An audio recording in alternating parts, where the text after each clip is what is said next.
Postal ബാലറ്റുകളുടെ total എപ്പോൾ എണ്ണി കഴിയും?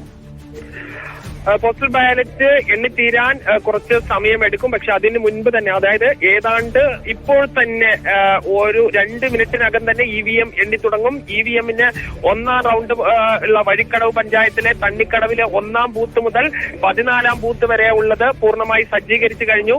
ഇത് പ്രത്യേകം ഇതിലാണ് ഉള്ളത്. എന്തായാലും ഈ EVM ഉടൻ തന്നെ എണ്ണി തുടങ്ങാൻ പോവുകയാണ്. അത്തരം വിവരങ്ങളാണ് വരുന്നത്. ശരി.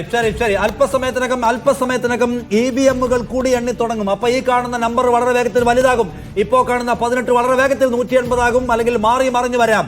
UDF സ്ഥാനാർത്ഥി ആര്യാടൻ ഷൗക്കത്തിന്റെ മുന്നേറ്റത്തിന്റെ കാഴ്ചയാണ് നമ്മൾ ആദ്യം കാണുന്നത്. ആര്യാടൻ 18 വോട്ടിന്, ആര്യാടൻ ഷൗക്കത്ത് 18 വോട്ടുകൾക്ക് മുന്നിട്ട് നിൽക്കുന്നു. 1402 പോസ്റ്റൽ ബാലറ്റുകളാണ് ഇപ്പൊ എണ്ണിക്കൊണ്ടിരിക്കുന്നത്. കഴിഞ്ഞ തവണ 3900 ഉണ്ടായിരുന്നത്, ഇത്തവണ 1402 ഉള്ളൂ. അതിൽ തന്നെ ആദ്യത്തെ ലീഡ് ആര്യാടൻ ഷൗക്കത്തിലാണ്. 18 വോട്ടുകളുമായി ആര്യാടൻ ഷൗക്കത്ത് മുന്നിട്ട് നിൽക്കുന്നു എന്നാണ് ആദ്യ വിവരം. അല്പസമയത്തിനകം പോസ്റ്റൽ ബാലറ്റുകളുടെ എണ്ണം പൂർത്തിയായി 52 വോട്ടുകൾക്ക് ആര്യാടൻ ഷൗക്കത്ത് ലീഡ് ചെയ്യുന്നു. ആദ്യത്തെ 2 കുതിപ്പ് ആര്യാടന്റെ കുതിപ്പ്.